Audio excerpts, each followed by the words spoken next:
everyone, and welcome to our monthly circle call. Apparently, it's April. I'm not ever sure exactly how the time flies so fast, right? But here we are. So I wanted to speak with you a little bit about some changes I've made that I think will benefit you a lot. And then we're going to talk a little bit about the updates and energies, what's going on at the moment. And then we'll go into Q&A. So I won't be looking at the chat until I'm done, because I think that transmission of light from my eyes directly to you is really important. And I'm getting used to this platform, so we won't be doing any chat yet till about a half hour in, okay? All right, so first I just wanted to let you know that my online community, I'm adding a couple of great benefits to joining us online on Slack. And one of them is that I'm going to give you a 10% off coupon as a member to come join me for one of our week-long retreats. I'm going to be doing a lot more online week-long retreats. And the reason is because I've found that when I teach workshops, there's so much information that I want to get through to you that I end up pushing a lot of info into a short amount of time. And it's information that you're going to want to integrate into your mind, heart, your body. And it's hard to do that in 2 hours of me talking super fast, right? So these week-long retreats are going to be really profound. And so far, the feedback has been really beautiful. People love them. They love being able to gently absorb the information. And so I'm really excited about some stuff coming up that I'm working on. One of the retreats I'm going to be doing soon is called The Art of Psychic Lenses. And it's actually a technique that I've used my whole life. And it's super valuable, how to use energy as a lens to see more specific information, different information than you would have before. And also how to remove some of those bad lenses that we all have, right? So egoic lenses that make it very hard for us to see the truth. So that's coming up. And then the other benefit of our online community that I've made is that I'm going to be doing a free MP3 every month that's only for the folks who are members of that community. And so here's the thing about this community, though. I want everyone to come. And if you don't have $13 a month, that's okay. I have a scholarship fund. So I really want all people to be able to join us on there. There's a really safe, beautiful space, a community of people. We talk about a lot of amazing things. We have a healing circle on Saturday nights. We do daily meditations and much more. So if you're interested in that, go look onto my website, Seer and Scientist, and you can go down to the circle and you'll find out more there.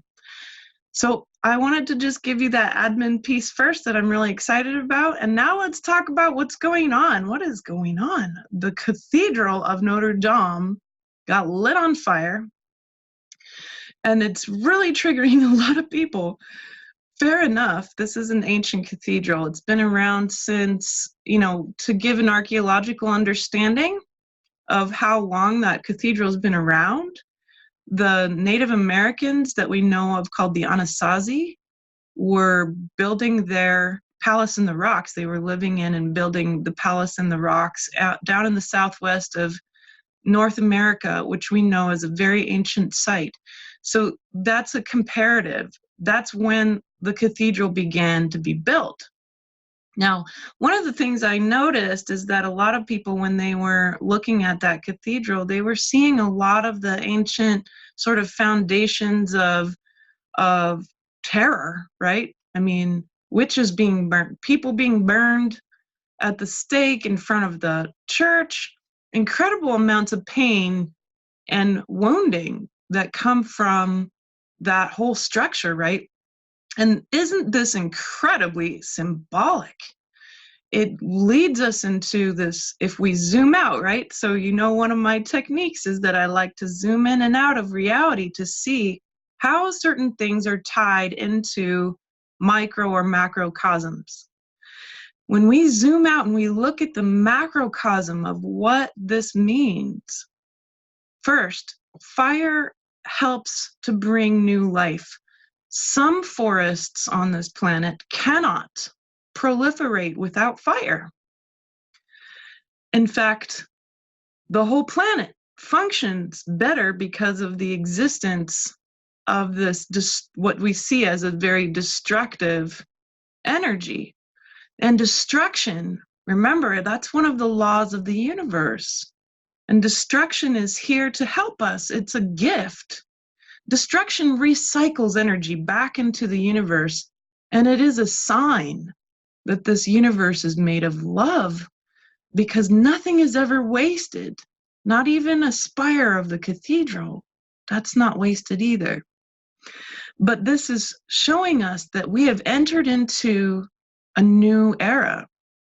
And it happened with this big, huge gateway, this fire that's happening all over the world. It's not just the cathedral. We saw that in the physical, but there's a spiritual fire that's happened as well. And this is burning the structures that have been in place that keep human beings in a slavery state. So there's that piece that's happening. But what is the era that we've left behind exactly? Over the past few days, I was looking at this because I have had many, many clients come to me who have been harmed by their spiritual teachers and gurus. And this is coming up big time. Everyone who is been in a situation where they have had authority over them, right? A teacher saying, I'm more powerful than you, and I have authority. And then this authority over, or the guru era, we might call it. We've known that this has been crumbling for a while, but now it's really happened. It's fully undone. We are no longer in the era of authority over anyone else. What era are we coming into? What's the next party, right? I always like to talk about the liminal space, the spiritual coat closet, right? So the ending, the door shutting, was the burning of Notre Dame. That's the ending. And now the beginning. We need to prepare ourselves, right? To get to the next party, to get through to the next door, we got to prepare. And what is this party? It's the party of unification. It's the energy of that ninth wave of consciousness that the Incans and Mayans and Aztecs talk about, unity consciousness. Now, I'm not the only seer who's been seeing this kind of revving up, right? Getting going. There's a lot of other seers who see this, including Tantra Mat. And she's a famous psychic, very powerful one. And we all have been seeing the same thing, which is always a good clue. But we're all lining up at the edge of this cliff, an energetic cliff of sorts, right? So we're lining up at the edge, all of us together. Teachers of old, some people like to call them different waves. So like first wavers, second wavers, third wavers, everybody's lining up. We're all in an equanimity here. And you might remember of me talking about at certain points that we're the ones writing the new books. We can't depend on the ancient books anymore. That's not the way to do things anymore. So we need to know, what are we losing now that the era of the guru or the authority over is happened? What are we losing? We're losing a lot of different things. First, we're losing that equanimity. We're losing the lack of equanimity that has happened because of the authority over. We're losing the lack of self-responsibility for shadow. One of the things that's apparent from the guru era is that many teachers get positioned in a place where they aren't looking at their own shadow, and that hurts their students, right? So it can turn into a teacher becoming abusive or egotistical. because they've been put into this pedestal of power over. And we know that that kind of power can corrupt even the best person, right? So that's something we're losing now, that lack of self-responsibility. Now it's coming onto the table. We got to be really responsible for our own shadow here. We can't stop pretending that it doesn't exist anymore. We can't stick our heads in the love light sand anymore. And that's really key here. Now, we're losing some other things too. We're losing the structure of the old ways of teaching, where the teacher's in a position of power up here, right? And then the students are here. It's all leveled out now. This means that you're going to find that the good teachers want to get off the stage. They want to get down with the people and be with them. And it doesn't mean that they're going to compress their energy. It doesn't mean they're going to energetically meet people where they're at necessarily, because that's not healthy either. You can't really save somebody out of a dark hole if you go into the hole with them. So we still need people to maintain their big fields of light, right? But they need to be with the people. So we're watching equanimity become an incredible important factor in the next step. Then of course, we're losing a lot of other stuff too. We're losing the structures that those systems of authority have been built upon. These foundations of, well, if you have these titles, if you have these lineages, if you have these sanghas, these teachings, these secrets, then you'll have more power, right? All that's gone. It's gone. Because we're starting fresh. Nobody's been here before. There's no special ancient answers to get us through this next step. And the earth is preparing us for this. She's setting us up for success. She's created a foundation of formlessness. And how can formlessness be a foundation? Well, I don't know. That's why we're here. That's why we're at the edge, is so that we can find out. And so for now, a lot of us are kind of, I say, doggy paddling in formlessness, right? We're just trying to keep our head above water so we can function. And that raises up a lot of issues for people. Look at your wounds around authority over. So examine them as they come up, because that's something that will be required of us immediately. That if any of us have been damaged by our teachers in this lifetime or others, we will very much want to focus in on that and heal those wounds and help each other to heal them too, with compassion. So that's really key. There's going to be a lot of wounds that come up over authority over. And that's not just spiritual teachers. It can be from academia. It can be from structures of power where you are completely out of any kind of power or control.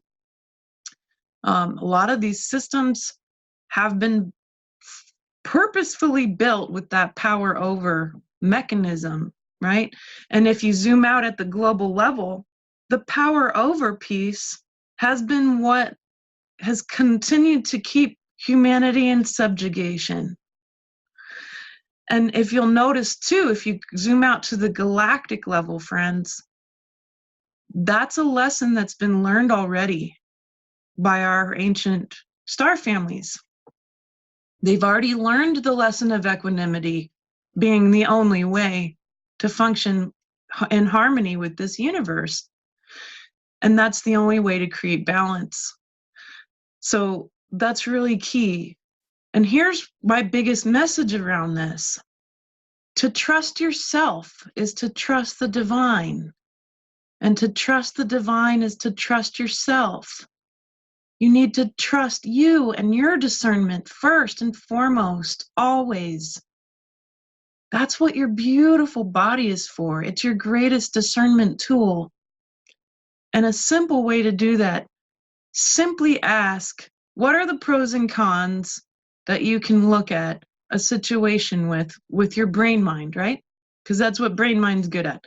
Then you feel into it and you ask your heart, how does this feel? Is this right for me? And he or she is going to tell you from her full body, perfect knowledge and experience that she's maintained or he's maintained. That heart has all your body memory. So that's what you're asking, is your whole body memory from the heart space and that experience that the heart has maintained over time. And then ask your gut. Ask the bacteria of your body who have a symbiotic and very important relationship with your body. I always like to remind people, if you were instantly freeze dried, most of the DNA that would be left isn't yours. It's bacteria. And that bacteria can speak to you through your gut. And that's a very wise bacteria. It's been around for billions of years. It's got a lot of information, and it's very capable of telling you if something's going to help you live in harmony with the planet or not. And so if you're with a teacher and you're checking your mind, heart, and gut, and they're not in full alignment, then that's not the right situation for you. So you need to focus in on what you can look at within to find the truth. And we can't depend on authority anymore. Authority is not where we're at any longer. All of the ancient teachers, they're standing with us energetically. They've got our back. And they too are asking us to drop the teachings if we have to. I was speaking to one of my teachers, Lucia, who doesn't have this authority over attitude. And she said, if there's a teaching that a person gives you, and the Buddhist way calls it the Sangha, if there's a teaching that a teacher gives you, a good teacher is going to give you a teaching that then once you get it, you're supposed to leave it behind. You're supposed to use it as a jumping point to something higher. And so I want us to use this chance, use this opportunity as the guru and authority over age has fallen. Use it as a chance for us to then move into something better and higher, where we now will be working with formlessness and equanimity as our new normal. And it's going to be really interesting because as we do things like, for example, I'm doing this retreat in Crestone, Colorado in June, and I'm teaching. I'm doing readings, I'm teaching, but I was thinking about how I didn't want to be on a stage. I don't want to be, doing a normal lecture. I want to be like in a comfortable way, almost like a friend, hanging out with people in a new way, in an equanimity way. And I'm going to be the second youngest person there. My husband's younger than me, and he'll be there too. But that feeling of equanimity is where I think people can learn differently. We can learn differently when we're not using the power over or the authority over piece anymore in our teaching. So this challenges us, whoever's out there as teachers. I know many of you are incredible teachers and healers, to position yourself in such a way where you're not compressing your energy to meet someone else's needs, to make them feel comfortable, right? That's really important, because if you compress your energy, that damages you. And then you've dropped yourself down into, that density, and then you're not really going to be able to help people that well from that point of view. Now, that doesn't mean we don't have compassion. I like to point out to people when I'm working with them, hey, I've been there too. I've been suicidal. I've been depressed. I've been angry. I've been damaged. I've been shamed. I've had all of that. I know what that feels like, but I have hope for you. because, hey, if I can do it, I know you can too. And that's where we're at now. That's what the new realm of teaching is going to be about. It's going to be based in that compassion. And it's really key. It's really key. So I think that's going to be important. All right. So I'm going to have to switch up my screen here because I had something happen with my viewing options. Here we go. All right. Sorry about that. Okay, so furthermore, I want to talk about some other things I'm seeing. Like a lot of blue. Everyone's saying, everybody I'm talking to is saying, hey, I'm seeing all these blue beings. Where are these coming from? And they've been around for a while. I mean, people have been seeing the blue spheres and blue beings for a long time. And then that's really important because that's actually higher dimensional beings. Now, why have we suddenly been able to see all these new beings lately? A lot of people who can see that stuff are seeing new stuff. And why? Why is that? Well, because the Earth is holding a different dimension altogether. She's brought formlessness online. That's 8th dimension on up there. And that's what she's holding. So we wouldn't have necessarily noticed it, right? Because it's formless. But it came online around the equinox.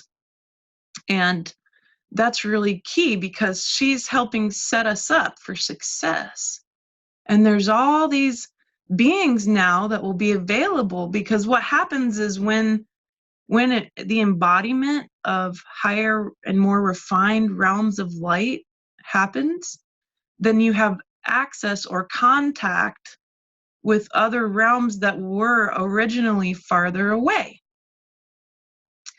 So I think that's really important, right? And that the embodiment of the Earth itself is going to affect what contact we have. So watch that, watch for that, notice that. That's going to be really interesting. Now, I've had a couple of things come up too around the healing of lineage still being very important.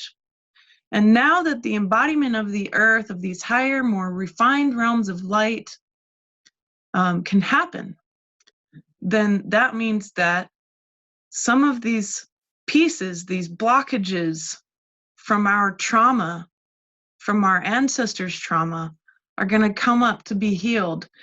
And the lineage is one of them. In sessions, I'm watching people with all of their lineage pressing behind them, right? Millions of people even. And they're saying, please help me. Help me, help me clear this. Let's clear this. Let's clear your DNA finally. Finally, let's do this healing. And we're all set up for success on that. That's something that can be done systematically, with consciousness, with willingness, with intent, and one layer at a time, working on any trauma that our DNA might hold. So that's how you can better meet the Earth, right? In her embodiment. That's how you can better meet the Earth where she's at and the offerings of formlessness that she's got for us. Work on the lineage DNA piece. And I'll be sure and email with my replay the lineage clearing that I like to do. It's really easy. So I'll make sure you get that resource, everyone. And on the YouTube video, we'll post it up in the notes so you can have that. But it's so important to notice that, hey, what are the things I got to do to shift density? That's some of the things that haven't changed.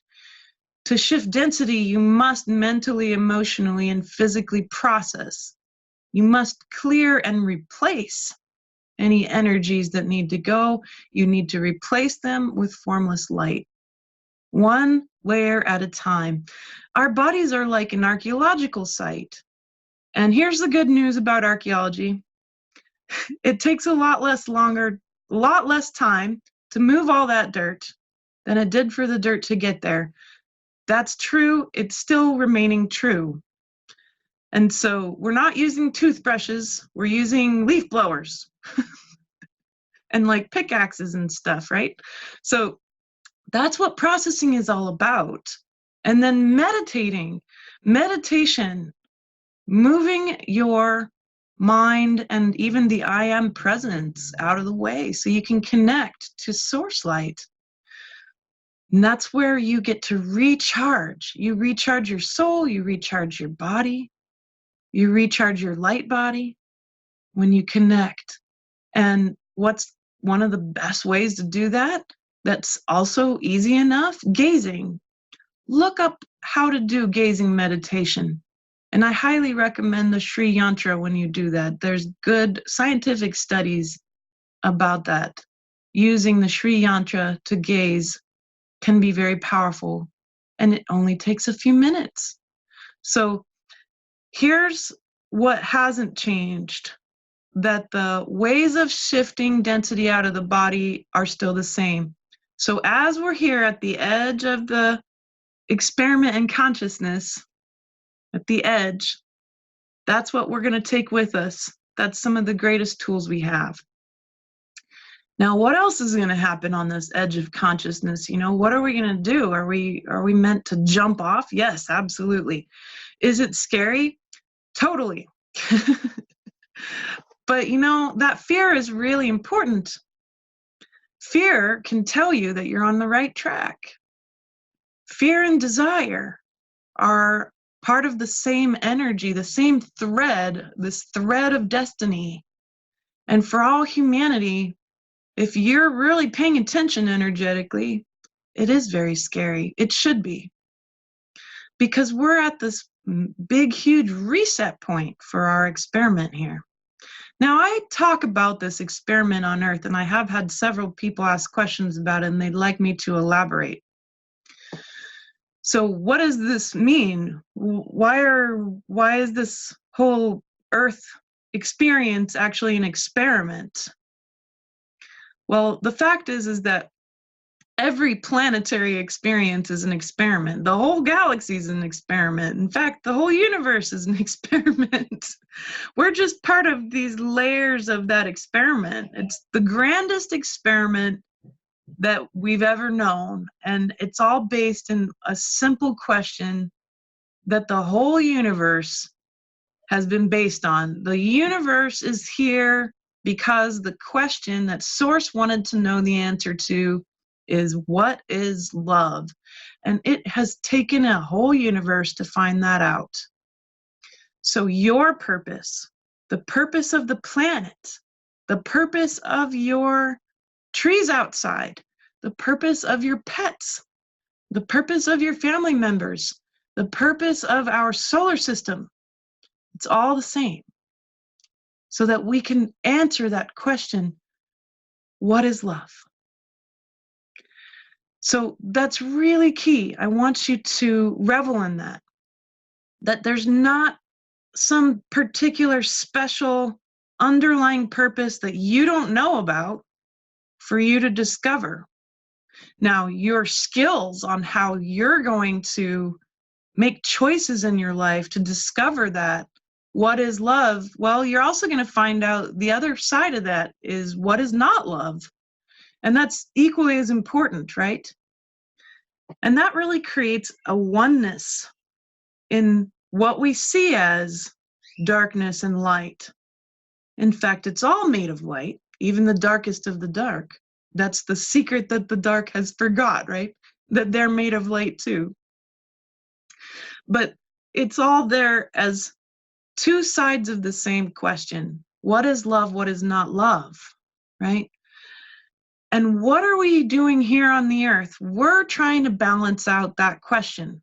A lot of us can answer what is not love a lot easier than what is love. I'm going to say that again.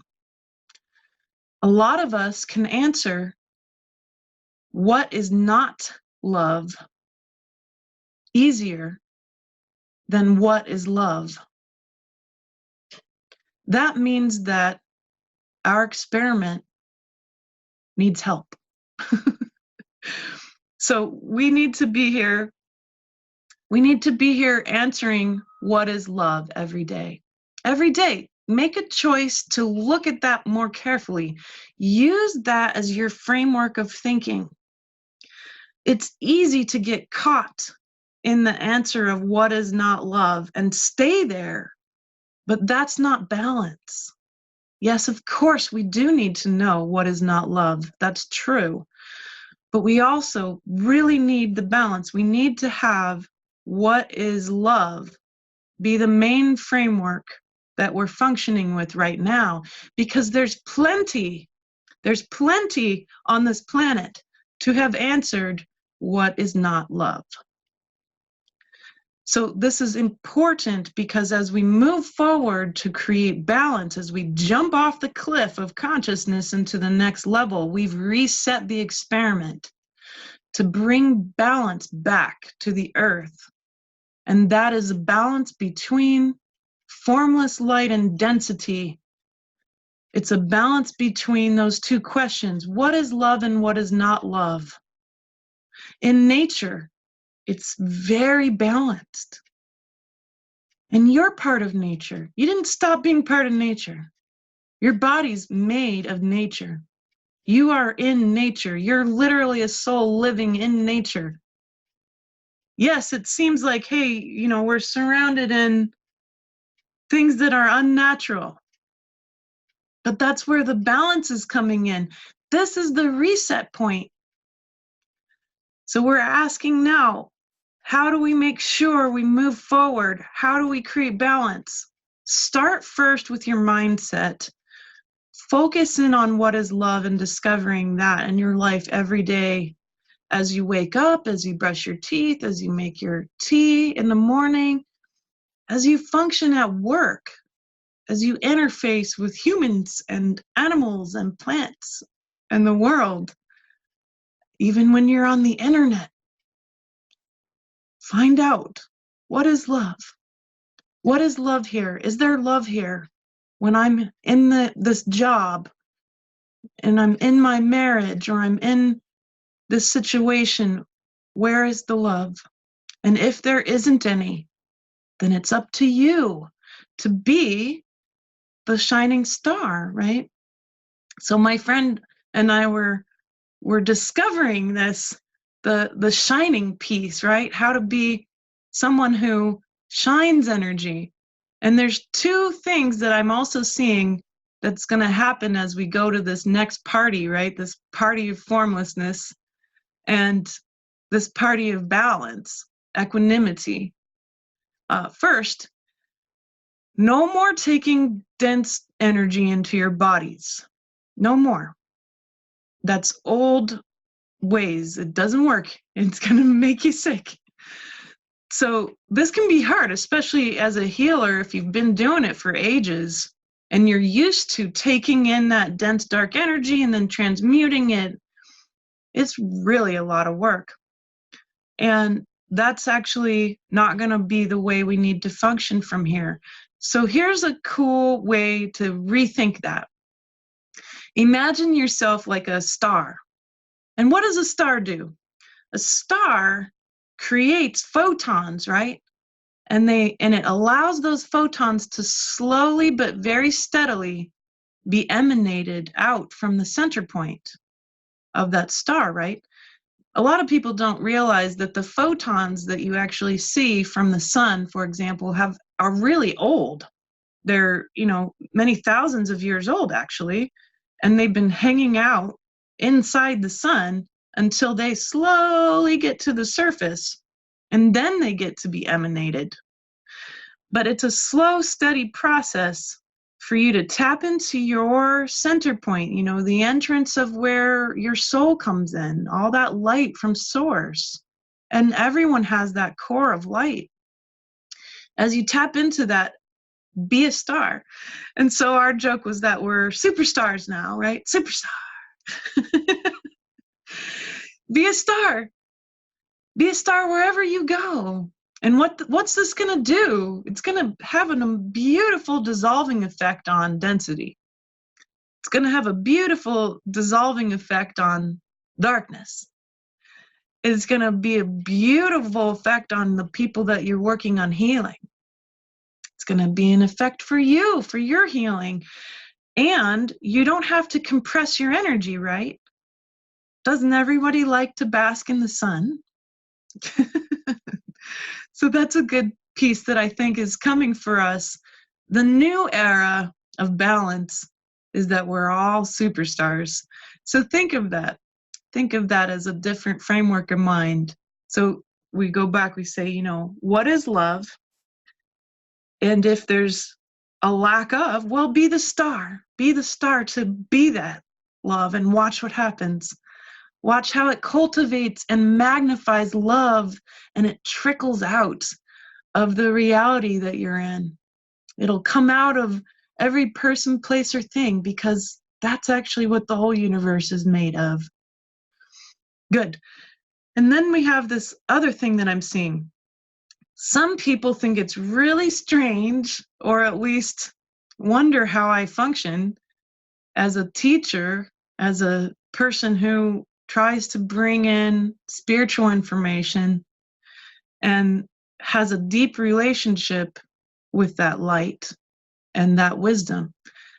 They think it's really strange or very hard for me to also have a 3D life, that I have a marriage, I have little children and a big child, and lots of animals and a property, and a mortgage and all of the above, right? Very 3D life. And those of you who've been closer to me know that I'm constantly doing both. I'm actually constantly being with my kids and learning from them, and being a part of a household and a marriage, and then also living in a spiritual plane. And when I came in early on as a kid, I remember very clearly having a choice point. And that choice point was, are you going to do this on your own? Or are you going to have a family? Are you going to do this spiritual work? Are you going to be a seer and help people and be compassionate and be a scientist? Are you going to do that by yourself? Or are you going to do it with a family, with a 3D life? And the answer was that I refused to make the choice. I said, well, by golly, I want both. I want both. In fact, I demanded it. I said to Source, I'm not coming in here to do one or the other. I'm here to do both. So friends, do remember to mute yourselves, because it's a little hard for me to speak over, just in case. And then I have to find you and mute you. Okay, so nonetheless, I said, well, I demanded I'm going to do both. And I had a lot of support to do that. I had a lot of failure to get there too. But with that, I think that this new situation for human beings on Earth is going to support us and allow us to do both. And why? Well, that reset of the experiment, the end of the authority over age, that also means that we are going to be able to do both. That means that you're supposed to ground all this light into a 3D life. You're supposed to ground this light into the relationships you have. That doesn't mean you have to have children or a marriage. No, it doesn't mean that. It means that if you have children and a marriage, that's part of what we're here to do, is to ground all of this refined light into the 3D. So you hear me say this a lot, that's the job. We're not here to leave the 3D behind. We're not here to leave it behind. We're not here to only live on the inner planes, my friends. We're here to ground all this light into our 3D material reality. We anchor it, we ground it. into this reality. And this is precious. This is precious. This means that the old ways of being alone in order to reach higher states of consciousness, that's not how it needs to work anymore. So we really have gone back to the original experiment on Earth. And you might remember that the ancient stories that talk about people coming into this realm, right? So we'll just use the classic one that we know well, Adam and Eve. Well, Adam was lonely. And this God guy, I'm not exactly sure who the God guy was in the Old Testament, but the God guy, who apparently was overseeing the experiment on Earth at the time, saw that Adam needed a partner. And then Eve was allowed to be in existence. Now, we know that there was a lot more people than Adam and Eve at the beginning, but they were all having families. They were all in relationship with one another, and they were fully enlightened. So what does that mean for us? With this reset, now the benefit of this being able to bring refined light into your mind, heart, and body can also be an integral part of your daily lives with your families, your friends, and your work. These things are not mutually exclusive anymore. There's no more separation between the spiritual work and the 3D work. And it never was actually supposed to be separated. So here we are. That's what the new party offers. And I'll just reiterate, we get to access more beings that we haven't seen before. We have a new foundation of reality, which is formless light. We get to have a refocus of our experiment, which is to balance what is love and what is not love. We get to be shining stars, no longer taking density within us to transmute, but allowing the pure light that we have access to within us. Because to trust yourself, to be yourself, is to be the divine, is to be the divine. And so that means that you're a shining star of divine light. And that is meant to go out to dissolve the density in the dark, hang out in neutrality and objectivity, and be a shining star. And that also means that the grounding of all this pure light into your 3D life is now the job. That's the job. And watch what happens to your friends, your family, to your animals, to your home, to your 3D reality as you maintain these mindsets. And I hope that's been helpful to you. I'm really excited about the end of the guru era, the end of the authority over, because as an anthropologist, building rapport and equanimity is absolutely paramount to me. To be able to be someone that people know they don't have any judgment when they come into my field. They don't have any separation. They can feel that oneness. They feel like they are a place where they belong in that light. And you can do that for everyone around you too. And that's equanimity. Now, the outcomes of this, the long-term outcomes, there are repercussions to this shift beyond even what we can all see. I was just on the phone yesterday with a man named Ian who does the Ancient Wisdom of the Ancients show, and which I'll be on a little later, I believe in May, so late May. But I was on the phone with him, and he said two things that were really amazing. And I told him, hey, I'm on the same page with you. I'm really glad. And he lives in Washington State, where I'm from.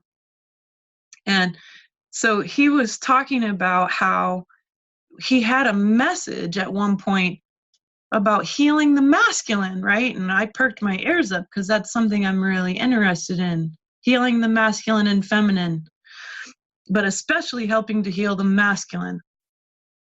And he said, well, I realized that I needed to just be able to build a space and that they will come. Build it and they will come. And my heart burst open because he's so right. And I myself have had exact same messages for over a decade now. Build it and they will come, especially for the masculine, right? And so for me to be able to bring the men into this community, into our tribe here, which is a very open tribe. I mean, it's an open door policy here. All are welcome. And I'm not joking about that. All are welcome. So with that, the importance of the men being able to have something that they want to work with. And I think that that's the science and spirituality piece, that balance between the logical, the scientific, the observational, and the spiritual is now apparent. It's not just me, but certainly that's very key. It's really important. The science and spirit, we're building it. And yes, it's true. Now we have so many more men who have stepped up into this energy here. So I think that it'll be really helpful for all of us to recognize that the balance between masculine and feminine is happening too. And that's one of the repercussions that will happen with this framework of mind that I'm talking about, okay? Now, then we also have the outcome of the merging of fields. So we have the merging of fields that's going on.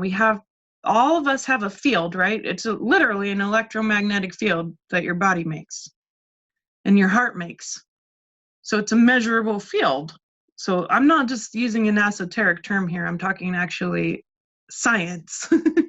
So electromagnetic field around the body, and we're beginning to be asked to merge them, but with a very specific piece in mind. You can't merge fields to create codependence. You've got to merge fields without any expectations, without any judgment, without any resistance or attachments. And what does that create when you merge fields with people, either by working with them, collaborating with them, creating new things with them, having relationship with them? That means that if more and more and more people consciously do this merger, not necessarily to co-create. Now, I know co-create is a term we use a lot, and it's come to my attention that co-creation actually creates codependency, right? Because you're creating in order to receive, and you're depending on the other person to create their part so you can receive more. So we don't want that necessarily. We don't want the codependence. Instead, let's move that language out, and we'll say we're going to merge and we're going to birth something new. It's something separate from us that we're not dependent on, right? It's actually the other way around. The birthing of something special and new is something that we are there to nurture. So let's use terms like that. When we merge together as groups or as individuals, we're birthing something new in order to nurture that, not the other way around. We're not asking anymore to be nurtured by what we have created together. Instead, it's how nature works. When the merger happens, something new is created and it is then nurtured. So that's a bit of a mindset shift, but I see that this will have an effect on the planet, right? So we're going to end up with all these people, billions of people with merged fields, nurturing the new unification that they have created by merging. And that unification is going to lead to the heightened experiences of your psychic perception, of your empathy, and of your intuition, which are your body's spiritual gifts. And everyone is psychic, everyone is empathetic, and everyone is intuitive. Those are the gifts of your brain, your heart, and your gut. So think about that. Chew on that a little bit. It's tricky, right? Because we're so used to saying, I've been saying it even, we're going to co-create together. But then we end up codependent on what we've created, and that's crumbling. And so we're switching it up. We're going to burst something new together, and we're going to nurture it. And as it grows, it will, of course, bring back balance and more light. And in turn, we will be nurtured. So that's something interesting. I think in the long run, we're going to see that that'll be a big switch up and the way that we collaborate. All right, so I've been talking for way more than a half hour. Thanks for listening. I'm here ready to take some questions and chat with you. How are you? I want to know, how are you? So I'm going to pull the chat up, and you're going to lose my eye contact a little bit here as I pull up the chat to check in with you, and very happy to serve. So what's come up for you? What's new? Interesting question from Rebecca here. Rebecca says, I thought Adam and Eve were the first beings of Enki's genetic experimentation, the slave race, and that they were in fact not individuals, but a tribe of people. Enki was the god of the Old Testament. I like to get history straight. Yeah, me too. Except I don't think Enki was the god of the Old Testament anymore. I've been looking at this very closely because I'm tracking some really important pieces around human history at the moment. And my opinions about the Anunnaki, my opinions about true human history have shifted quite a bit. I don't think the Anunnaki were here to cause harm, and I believe that history got run through the patriarchy. So when we run history through certain structures and systems, it's going to give you a perspective that's not necessarily the whole truth, right? This is that psychic art of lenses, right? We need to notice, what are the lenses that aren't serving us anymore? Wow, we've got a lot. So it's something I'm noticing. I'm trying to rise above that and see from a different gazing point, what is the true history? And I don't have an answer yet, but if I do, I'll make sure you know. Yeah, it's the myth of, Anda says, it's the myth of separation, only one story. Genesis 2, the second creation myth, has men and women created at the same time and as equals. That's right, the story got run through a patriarchal piece. And in fact, of course, much of those stories are actually long histories, not just singular stories. So, like, for example, if you go and you look at the story of Isis, that is actually a very long historical timeline. It's not just a single story, it's a timeline.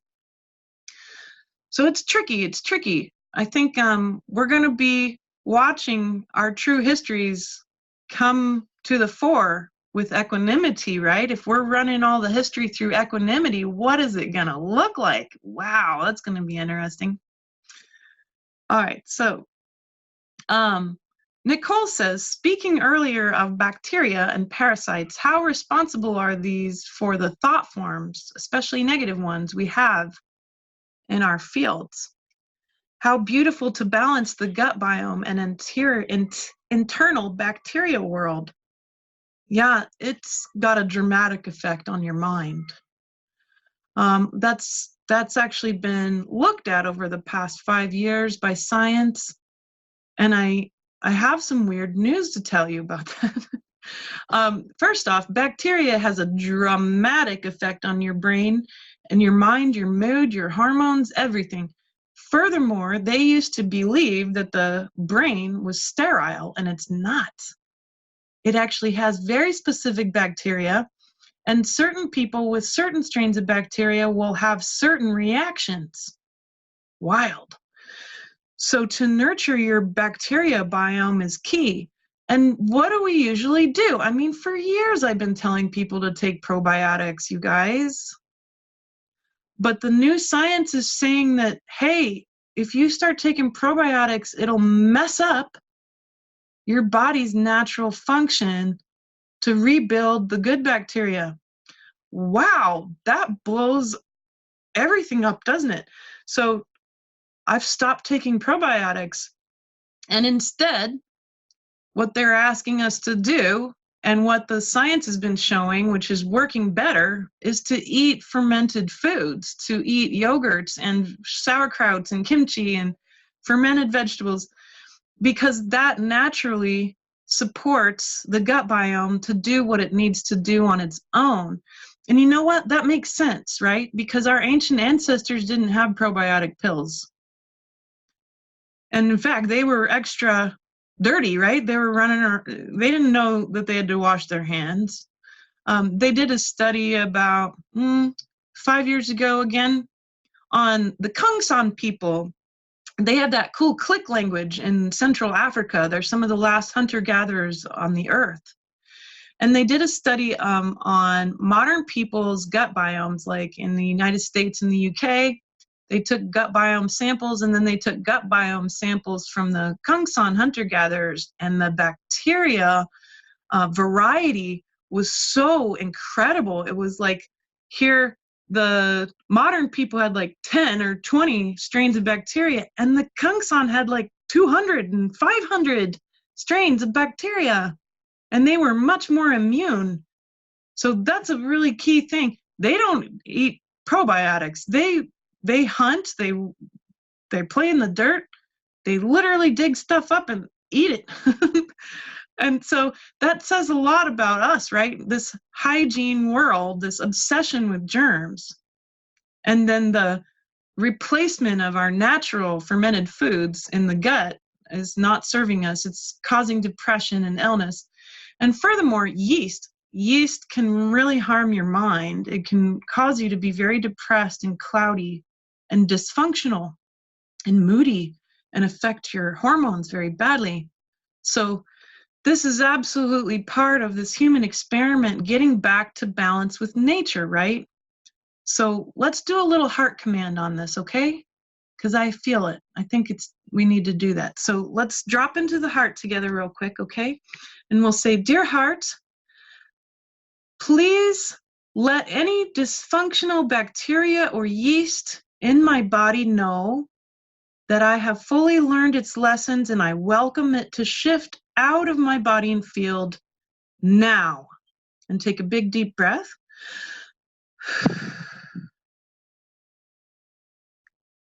And then we'll welcome the good bacteria. Dear heart, please let all the good bacteria that's supporting my evolution and light, my mental health, my field's health, and my body and organs health know that they are welcome to proliferate now.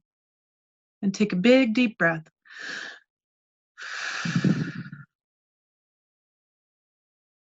Good. Use that as you need to. Let's see if it can help us get in balance again. Brain, heart, and gut, right? And working with the bacteria that we want to rebirth a new situation with, right? So we weren't mean.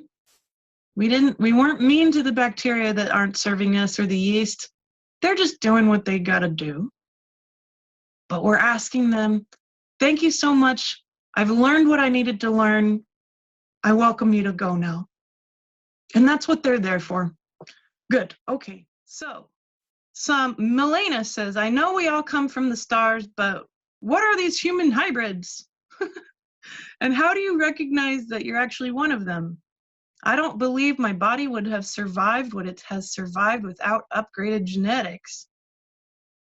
Well, here's the thing. We're all kind of hybrids, guys. uh, the way I think that, first off, how important is that to you to know that? If that's really, really important to you, that's okay. If that's the case, if you find that that is really important for you to know, just drop into your heart, right? So remember, to trust yourself is to trust the divine. So drop into your heart and ask yourself, do you have some interesting physical mix-ups of genetics? And you might find that there's a big yes or a little yes or a no, whatever that is going on. That'll be great to discover for yourself, right? And then ask from the heart, of course. Then please help me to connect to my star family, right? And so your star family is always going to be looking out for you. At least some star families do. And that's always going to be available. I think that the hybrid question is tricky because human beings we've been messed with for so long, and we're still being messed with. And DNA is always fascinating because it can be affected by everything from qualities of light to sounds, words, you name it. And we're very complex, energetic archaeological sites of a sort, right? Good. So also, Rima asks, what do I think about Zachariah Stitchin? I think that Mr. Stitchin ran a lot of his books and his information through a patriarchal lens, and that some of the translations will definitely show that. So it's always tricky with that kind of stuff because, 80% of it, 90% of it's going to be true, and then there's going to be that smattering that's not true or not a good representation of the original meaning of the work, right?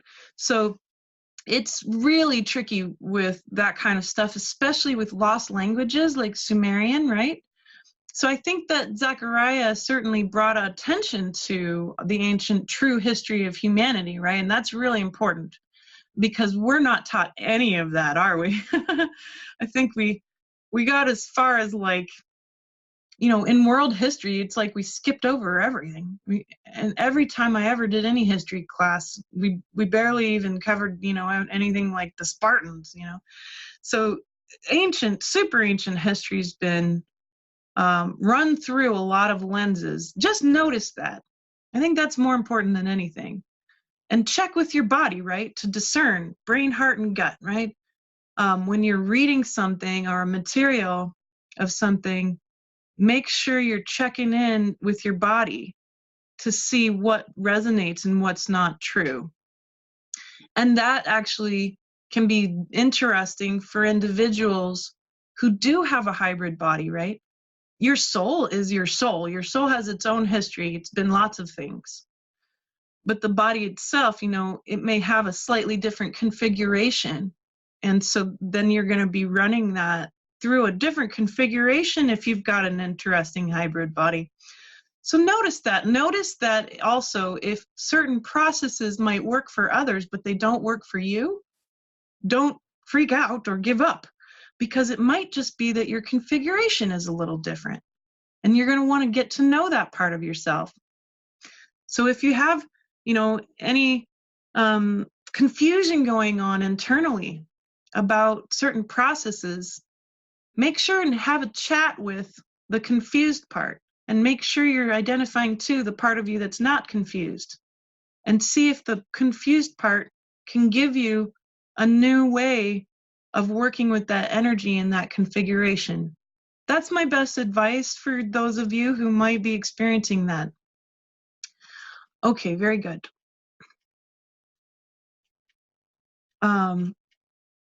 Just looking for some of these other statements here, so thanks for your patience. Very good. So that kind of also leads into some other pieces around health, right? Because we were just talking about the gut biome and how important the relationship with bacteria is. And here we've set ourselves up in these sterile environments that aren't natural, right? I always point out that, hey, we have this brand new environment that's never existed before called the house. And boy, there's lots of things wrong with our houses because they're up off the ground. So you're not getting the grounding negative ions that you need. So be sure to get yourself out there. I was noticing really dramatically in my body that when I'm, pent up in my house and I don't get to go outside, my body's flow of energy doesn't function as well because my body's meant to be outside, not in a house. So, notice that, we've been separated from the earth. I don't necessarily think it's like some mean, evil conspiracy or anything. I think it's the way that the corrupted sort of power over the earth, that has corrupted our relationship with the earth. So the material manifestation of that is the separation from the earth, right? And we're changing that now. Now we're not power over the earth. It's the other way around. We're being held by the earth. We're going to honor the earth. We're going to work together in harmony with the earth. And so that's going to change our physical situations. It's going to change this separation over time. That huge change in our mindset is going to trickle down into the material. And that leads me to want to point something out that's also really important here. I've noticed, well, first off, a little background. I kind of came into this spiritual work I like to joke around and say I came into this spiritual work from the basement door. And I showed up to the party and everyone's like, who the heck are you? And I'm like, I don't know any of you guys either. So I'm getting to know some of these other teachers' work, and the emphasis on the internal has been so extreme to the point where it's sort of monocular. There's no recognition that the internal part is only half of the equation, that the other half is then the externalization. Remember being a superstar, right? A star that shines energy. The internal work then is meant to shine into the material relationship you have. And that's going to transform the physical realm. And that's a must. That's an absolute must. And so I want to emphasize that in what I'm seeing, the balance between your internal work and then the allowance for that to be manifested, and remember, manifest with the root manu, mana, hands, that you're going to bring all of that internal work into everything you do, everything you say, everything you actively are doing with your body, and that this is going to transform the material world. That's how we rebuild. We're going to heal the corrupted mindset of power over the earth from the inside, and then we're going to act it out into the 3D realm. That's how we get to the golden age, guys. Okay, so checking in, people checking in. Very, very glad to see you checking in. And the Rebecca is pointing out that Meg asks, love is all there is, which means there isn't anything that is not love, only a forgetting of that love. Yes, absolutely, which is the secret of the light, right? The secret of the light is that, hey, this light spectrum, when I talk about light, I'm really talking about light, guys, like real light, all this light, actual measurable photons, which permeate this whole universe, even at the tiniest, most dense atomic level. all this light coming out into reality. And that light is wavelengths. You know, when a human being observes light, it turns into a particle. But without that human observation, it's a wavelength. And those wavelengths are frequency, aren't they? But they're all the same thing, and they're all expressing the same thing. And what they're expressing is love. Love is a harmonic. Love is a harmonic. It is all those wavelengths of light working in harmony to create what we can experience as all the dimensions, and including our material world, friends. And so the secret that the light knows is that all is made of this light, and that all of that is love. And it is the discovery of love, which is the whole purpose. And so in the dense, in the dark, that's the secret they forgot. And when we bring in and we act as those stars, we shine light, and it dissolves density, it dissolves darkness, and it brings out what was already there, which is always light. So that's interesting, to consistently try to remember that that's the truth. That light is love. It's a function of the universe. It's a force. It's a harmony. It's a harmonic. It is the foundation harmonic of reality, and it works beautifully. All right, and then so we have Angela said, is love not like a spectrum of light? Yep, nailed it. And then the Milena mentions, thank you for talking about the guru topic. Purging of the priesthood is one of my most important life themes. Yes, I think that many of us will have noticed that in our lives, right? This sort of crumbling of authority over. We either get to have had teachers who were really good at equanimity, or teachers who weren't, and we can learn a lot from both. So then Suzanne says, we are meant to live on earth as the Lemurians did, as one with the earth. Since her body holds us, we wouldn't exist without her providing everything for us. Absolutely. And certainly, while the Lemurians did have their experience, they too also went through a corruption. And that corruption had to do with power over almost every time. It's tricky. But nonetheless, there's always these original experiences, right, of this equanimity, the end of the power over piece.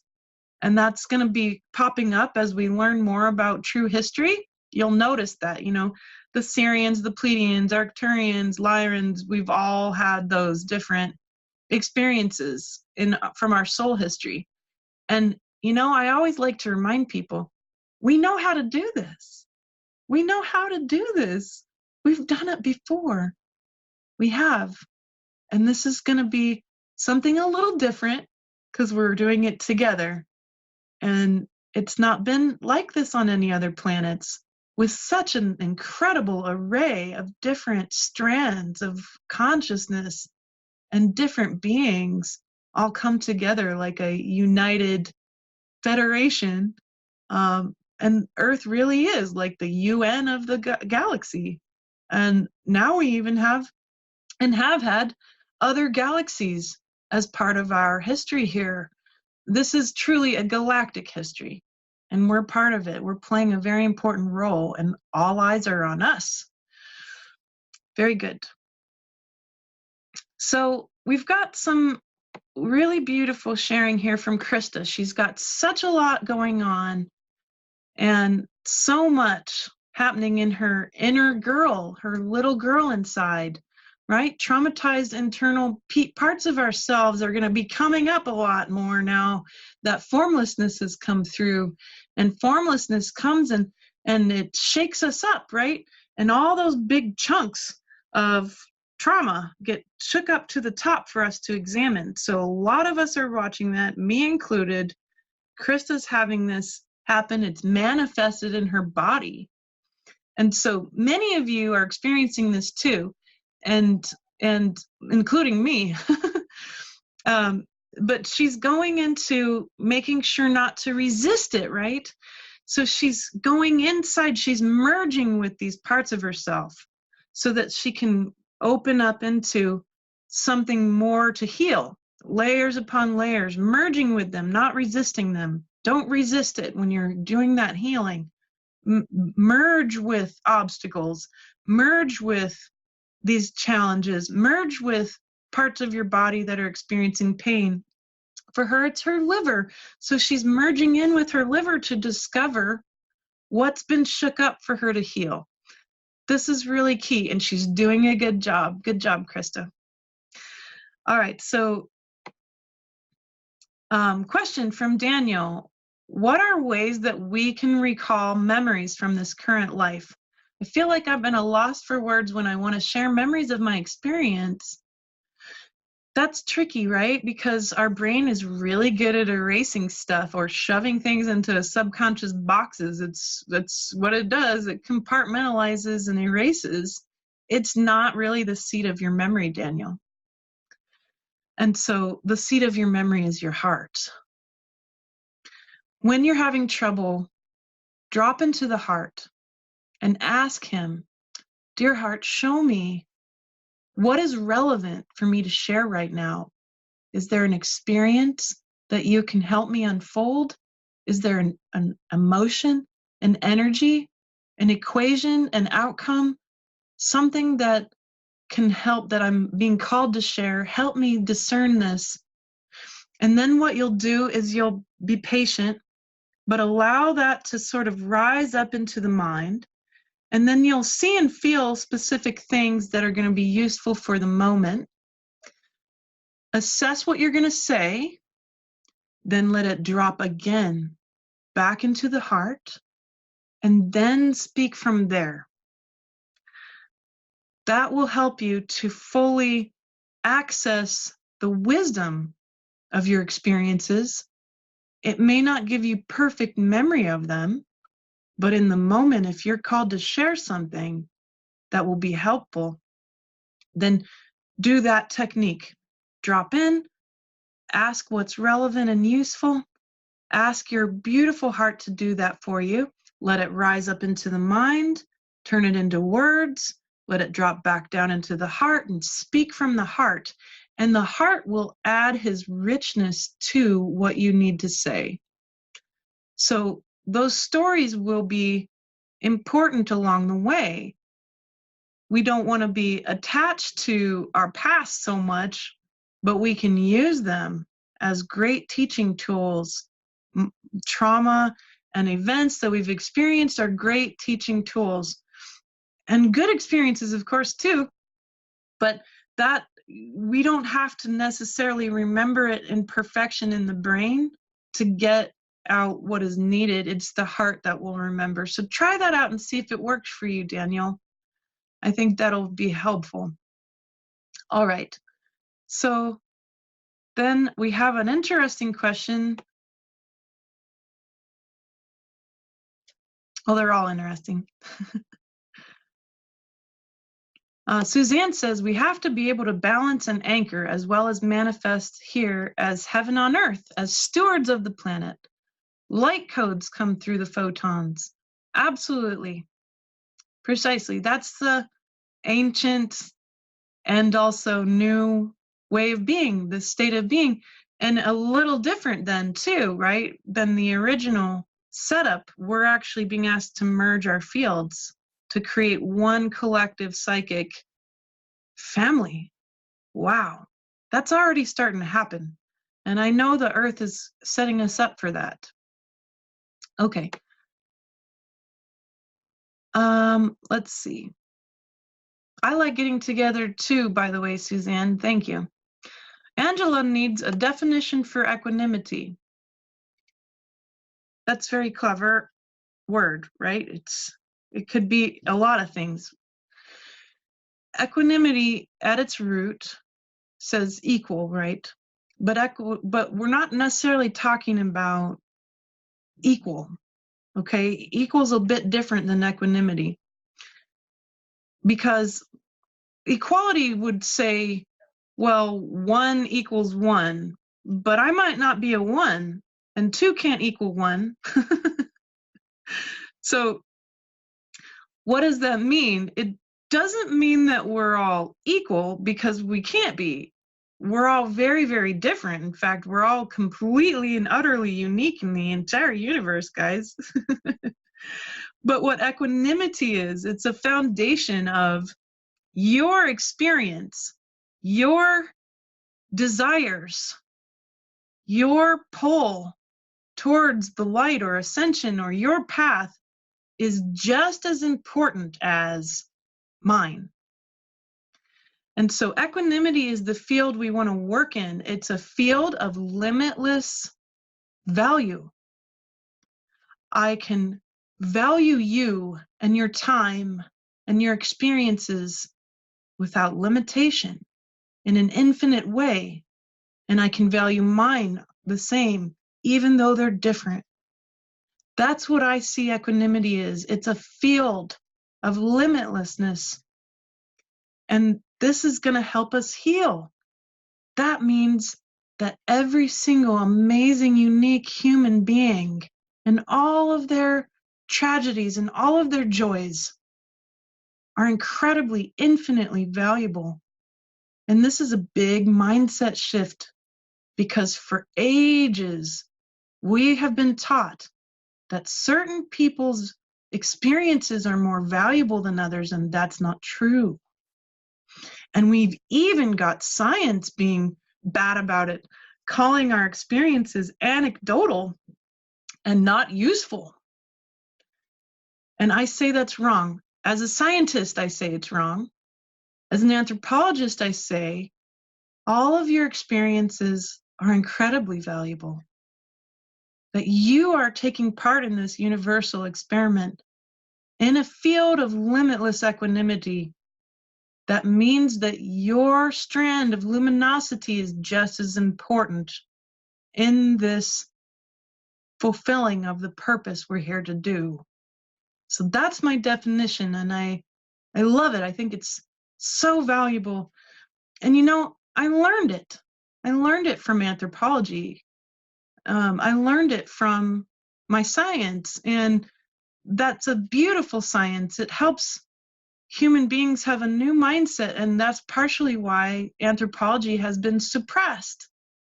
A lot of people don't even know what anthropology is. In fact, they think I'm an archaeologist when I say I'm an anthropologist. And I say, well, no, I'm a futurist, which is a branch of anthropology. And so I think it's really key to look at being objective, being able to value your subjective experiences in a field of equanimity that gives it infinite value.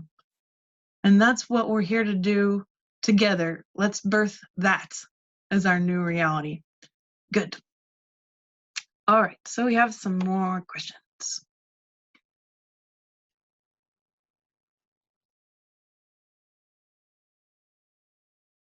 Okay, so Rebecca asks me, do you recommend the work of Drunvalo Melchizedek?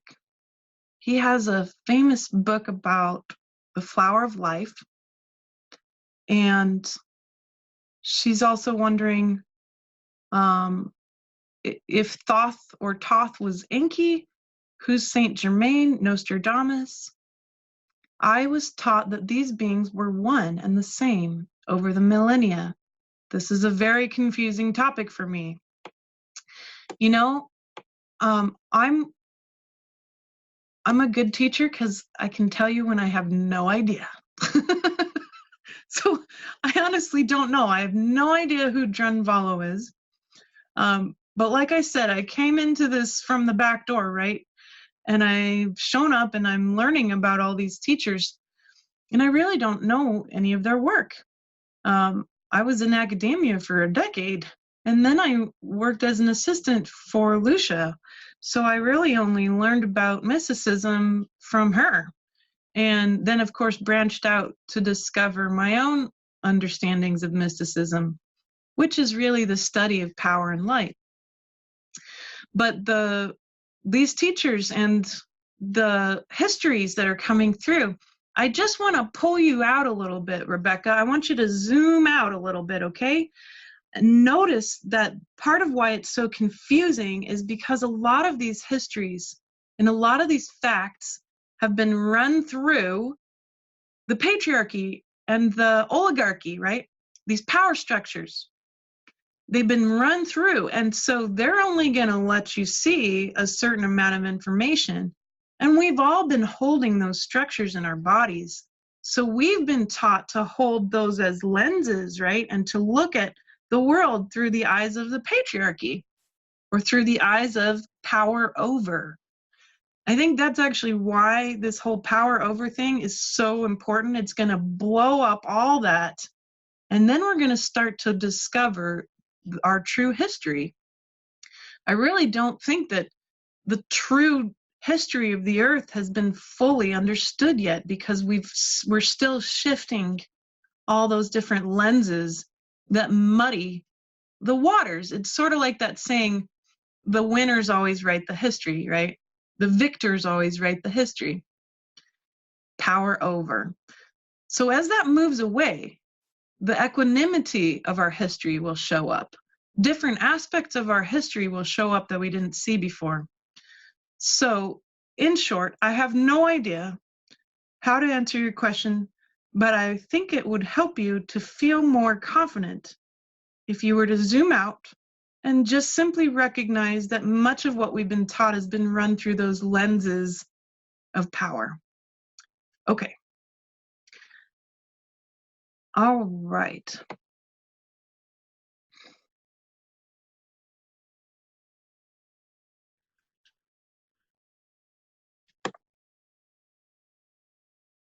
Yes. So Suzanne mentions here that, and I'm going to mess up his name, Thich Nhat Hanh has been teaching about equanimity for many, many years.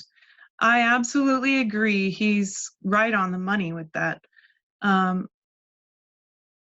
And so she was pointing out too that there's this interesting overlap too that's hidden from us that brings us together instead of that separation we've been taught about between science and spirit, right?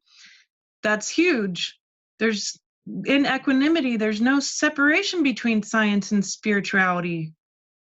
It's a new way of functioning, and we're all playing in that realm. That's definitely the community that I want to nurture. Is we're all spiritual scientists, and that your experiences are really valuable, a very valuable and integral part of the larger experiment on Earth, and the larger galactic experiment, and the larger universal experiment. So imagine if you could hold that energy, that value point, how important your experiences are as you interact with your daily life and your 3D life. Hold that in your mind as a framework of thinking, right? A lens of thinking. Everything I do is incredibly valuable. Everything I feel, everything I experience is incredibly important and valuable and has infinite value to discovering what is love and what is not love. That's a really great mantra as we step off the edge together. Very good.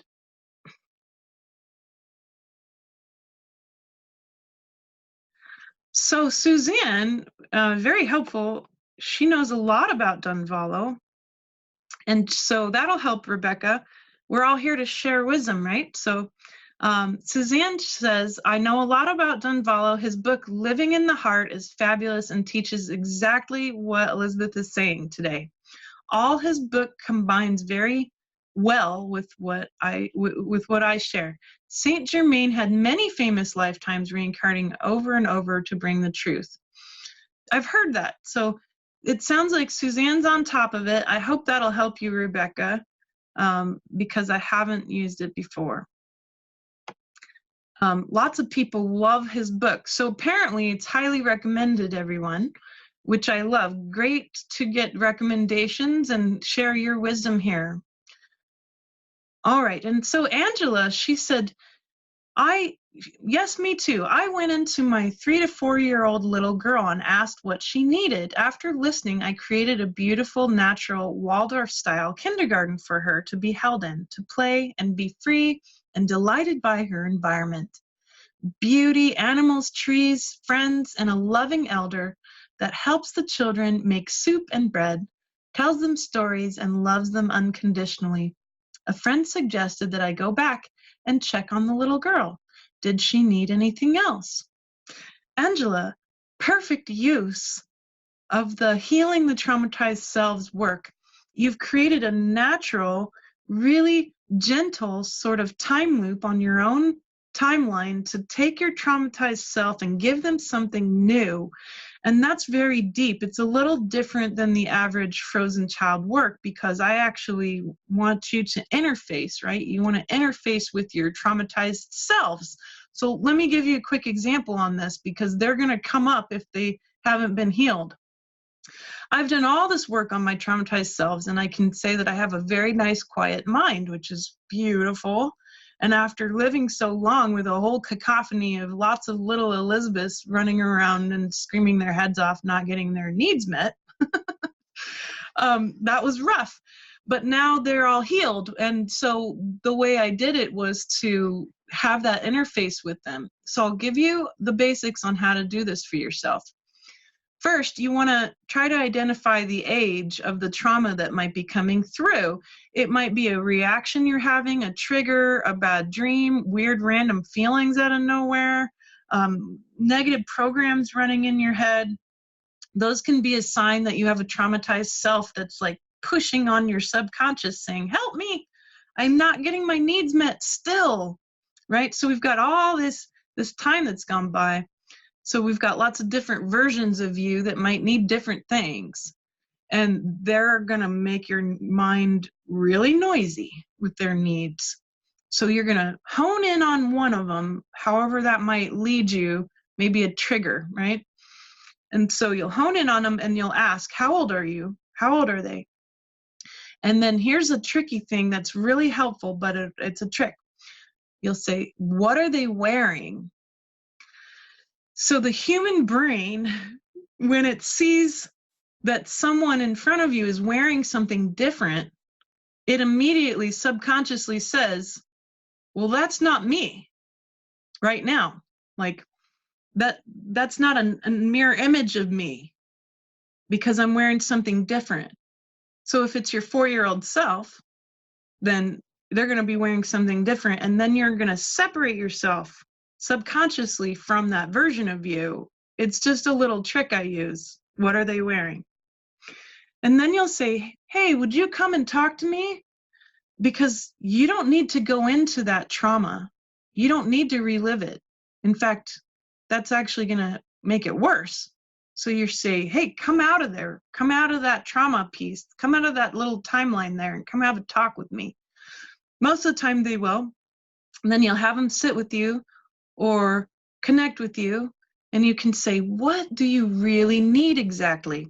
And listen, let them list it out. It might just be pure emotion because they might be too little to talk. It might be very clear, specific things. And then you'll say, let's go create a place together where you can get those needs met. So now you know exactly what they need, and you create a place in your imagination. And this is a real place. It's a fourth dimensional spiritual place. You're recreating sort of a time loop, right? So although time is much more complex than just timelines, but your specific history, right? You're creating a little time loop where you're interfacing with that part of yourself, and they don't have to live in the trauma anymore. That takes the trigger and the, all the charge off your timeline, so you can value even your trauma for the lessons it gave you instead of it being constantly rife with charge. So you're taking that aspect of the self and giving them something new where they get their needs met. And you want to do it with rich description. So she said, beauty, animals, trees, friends, a loving elder, soup, bread, stories, love, incredible details there. for me, I want to give you an example of how this works. So recently, I don't have any of my child trauma pieces there anymore. They're all on different loops, experiencing really great stuff. And they don't feel alone, because if they needed me, they know that I'd listen, right? So Angela, your little one, she's probably just fine, because if she really needed you, she'd press on you. She'd ask, and she's going to be aware that you're going to help her because you already did. But I kept having this weird feeling of vulnerability and anger come up, which is really strange. And so I found it, right? I found it like a thread, and I started to pull on it, and I ended up finding at the end of it that there was me 4 years ago giving birth to my daughter, Kindle. And I had to give birth at a hospital, and I really didn't want to. I wanted a natural birth, but it was all kinds of circumstances, and it's really tricky in Washington State to get into and to stay in to a midwifery care situation. So here I'm in a hospital with all this Western medicine stuff that's like completely opposite of my vibe, right? And I give birth really fast, so it was really kind of traumatizing. I wasn't as well taken care of as I wanted to be, and I felt constantly on guard, even though I was exhausted. And the nurses did stuff to my baby that I didn't want them to. So I was angry, and I was vulnerable, and I just wanted to go home, but I wasn't allowed to leave. And so she was traumatized, and I hadn't really recognized that, but she was pressing on my consciousness, saying, I need you to recreate this for me, please. So in meditation, I held that version of me just 4 years ago. I held that version of me, and I said, what do you really need? And she showed me what she needed. And so we recreated Kindle's birth. We recreated her birth. And then all that vulnerability and anger that came from that experience, it's been lifted. And now she's experiencing her own sort of loop timeline, and she's healed. So she doesn't have to constantly be in my subconscious feeling so vulnerable and angry still, because she didn't go anywhere. None of those versions of us really went anywhere. So that's how I work with healing our traumatized selves, even if it was just like, last week. It's still really valuable to play with that. I hope that'll help you. Very good. And so Suzanne wants to thank Rebecca for your supportive, loving comments today. We're all a community here. And thank you. Thank you all for being supportive to each other, too. You're all amazing friends. And I really love that. And thank you so much. Bless all of you. And we just love you so much, all of us. And then Rebecca was able to hop on board to take over after my crazy internet just dropped. Okay. So then Angela wanted to add in that she needed to know her little self, right? Her traumatized self needed to know that her parents loved each other. So I put them in the garden with her, and they quietly sit together and are there for her when she needs them. I love that. That's beautiful. Rich, rich description. Don't shirk on the details. What does this new place smell like? What does it feel like? What are all the little details? Make sure you create a beautiful, rich place for your inner selves that need it. Good. So Milena asks, who are gatekeepers and what is their job? Obviously gatekeeping, but what does this actually mean? Can they be real embodied people, or are they higher dimensional? Absolutely, there's lots of gatekeepers. So I actually have a specific definition, and it comes from anthropology. We have a name for people, or in my case, beings and people, because it can be all of the above, right? That actually act as gatekeepers. So gatekeepers are there to help you access people, places, things, wisdom, and knowledge that you didn't have access to before. Yes, they can absolutely be people.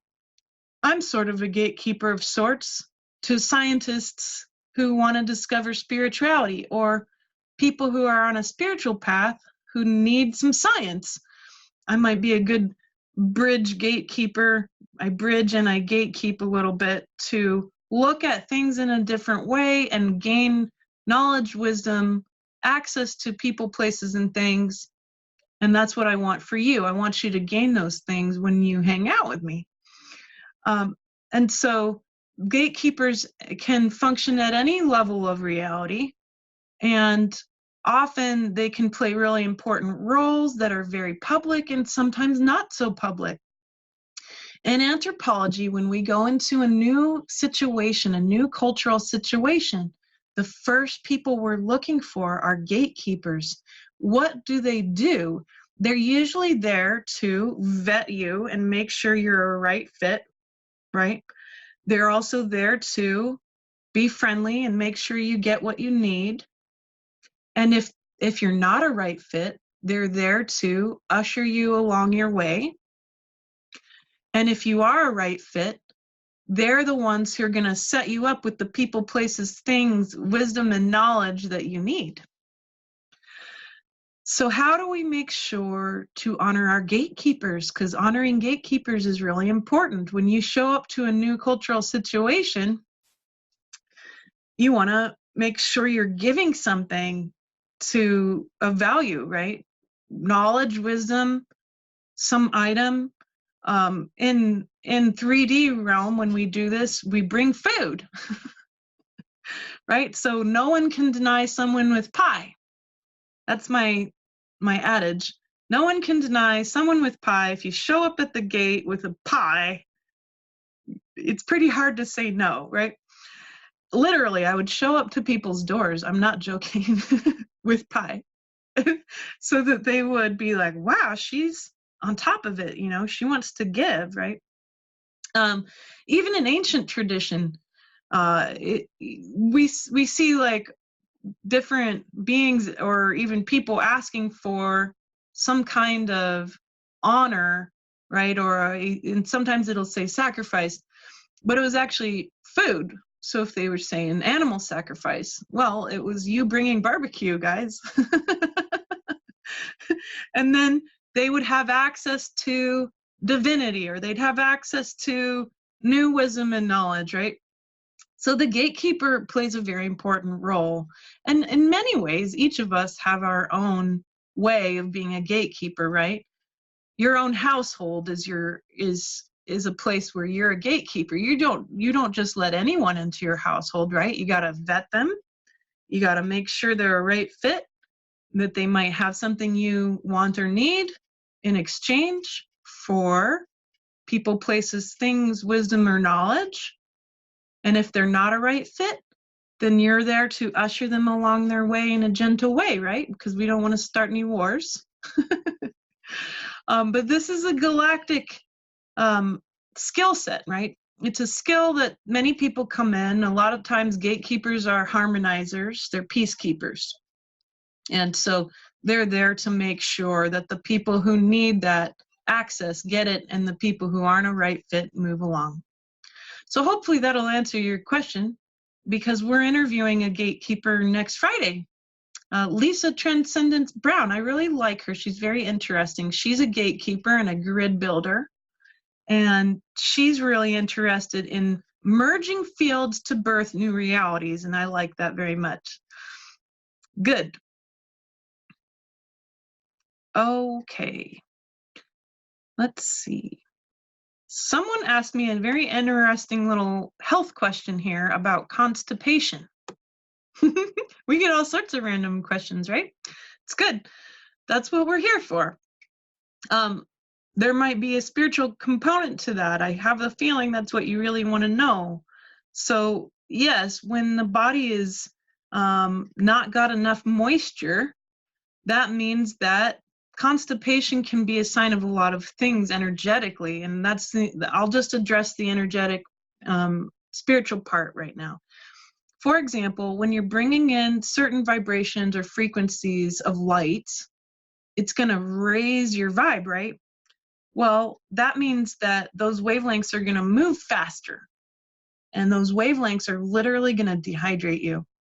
This is why when you're doing spiritual work, you must drink a lot of water, because you're bringing in a whole lot more light and your cells are going to dehydrate faster. It's sort of like how when you heat water up, it steams and evaporates. I mean, who hasn't actually like boiled eggs or something and then boiled it way too long and all the water's gone? Me like 20 million times. But that's what happens to your body too in the ascension process. So that's something you can often notice, like, hey, have I been doing a lot of extra spiritual work, clearing and replacing whatnot, new meditations, chanting, whatever, mindset changes, all that brings in more light. And if you get constipated, it's a sign that your body really needs you to up your water levels and to a lot more, and a lot more fiber too, like chia and oatmeal are very excellent. And psyllium seed husks are very good too. But make sure that water intake is number one, because energetically, we often will have those effects on our body that are very dramatic. And so people, they don't always put that two and two together, that spiritual work can actually cause physical issues. And so we want to be on top of that. Hydration is absolutely number one with spiritual work. Great.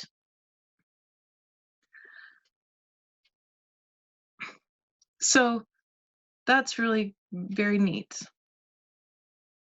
Okay, I'm just looking at more questions here.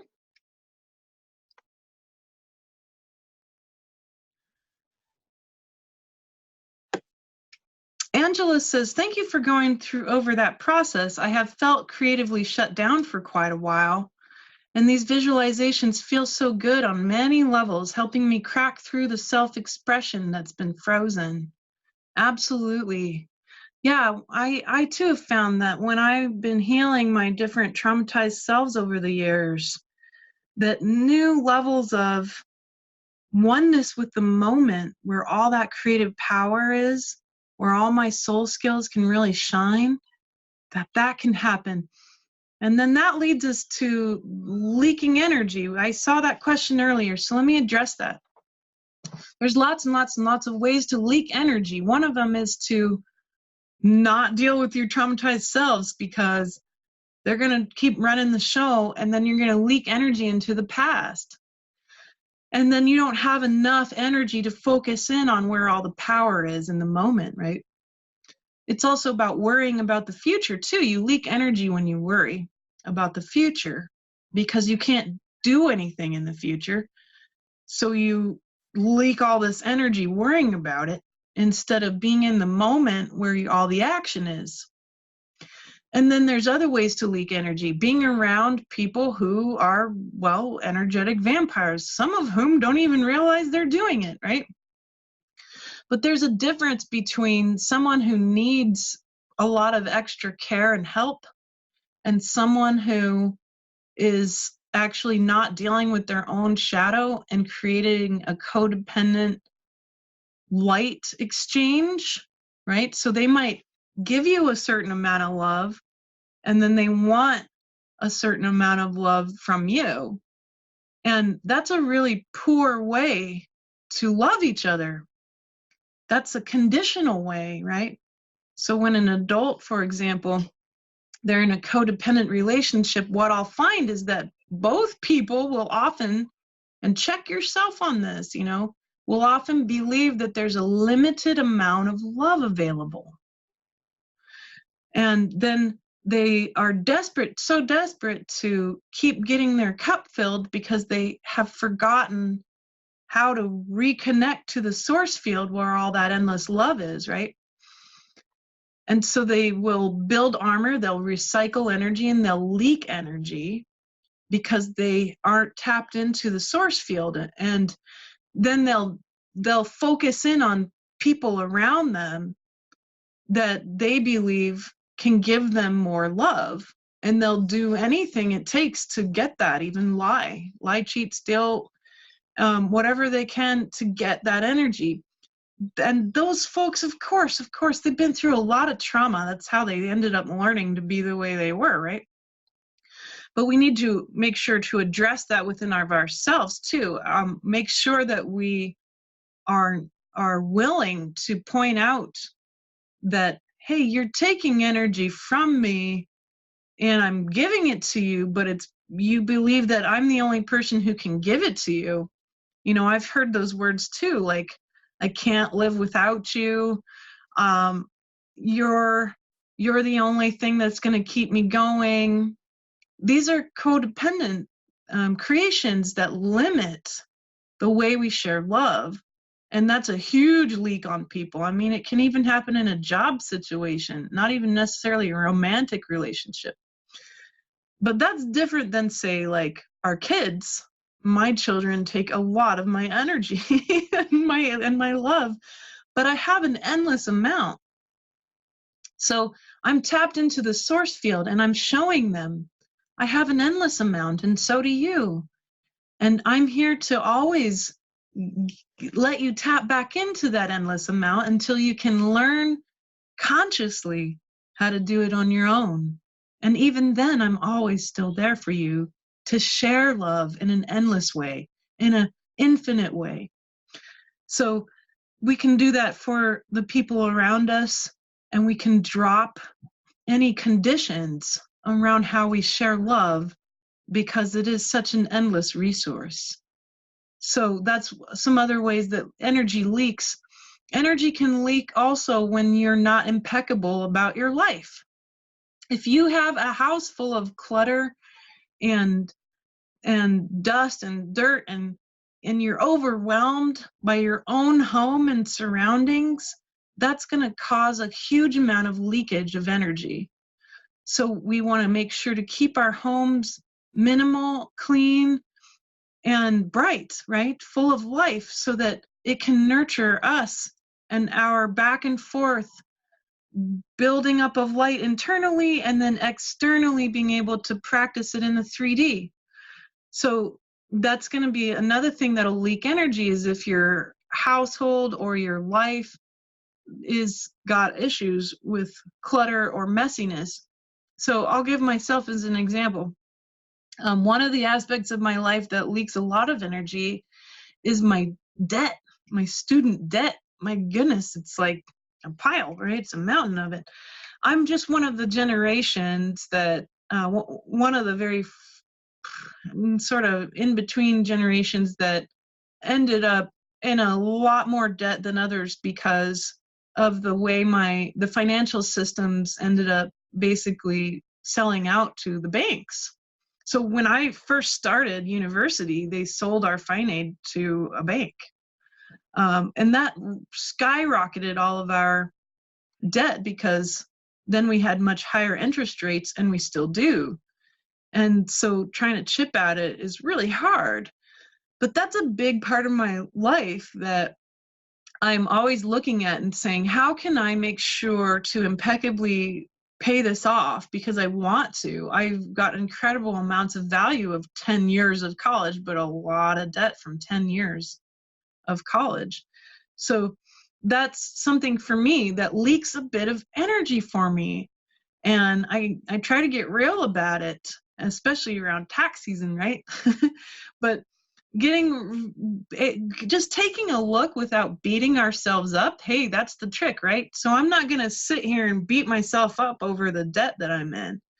I'm going to look at it and say, this is a challenge for me to become more impeccable, and that I'm going to meet this challenge. I'm ready for that. I have enough light that I can be bringing into that and changing my mindset around debt, right? So one big thing that helped me stop leaking energy around that student debt was that I started to look at it with gratitude instead of anxiety. So I look at those debt statements and I say, by golly, thank you. Thank you for those 10 years. Thank you for all the beautiful teachers that I learned from, who I treasure with my whole heart. Without that, I wouldn't have had those experiences and been a good anthropologist and done the things I've done. And so thank you. Thank you for that. You know, and I take my bills and I'll say, thank you. Thank you so much. You know, our water bill, $40. Thank you so much. And I hold that bill. Thank you for that water. Running water is amazing. I love being able to flush my toilet. Thank you so much. Mwah. So that's a good, just an example of how energy can leak. Check out all the different aspects of your life and see where things are messy and how maybe you might have a mindset that you can shift around it. Instead of anxiety, maybe gratitude. Instead of bitterness and resentment, compassion.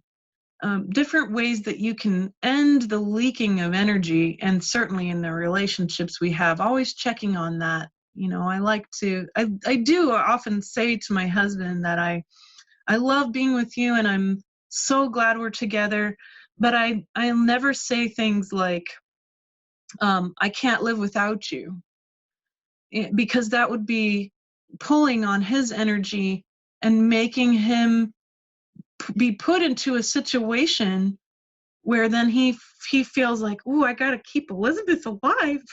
Right? And that's not healthy at all. That would be codependent.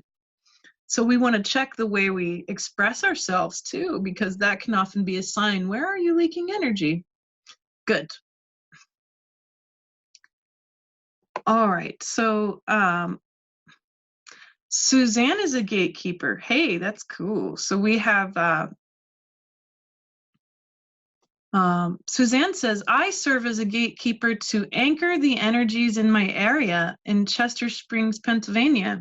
I think PA means Pennsylvania. Many of you do this also just by being there, being in a place that you're at, right? Energetically. I do ceremonies and I walk these areas and connect them together with each other and with others around the world as another type of gatekeeper. So she's in a way building grids, right? And she says, I began this following Lisa and Sandra Walter. So Lisa Transcendence and Sandra Walter, both over these many years of ascension, and called to do this by my higher levels through the love of Gaia and all of us.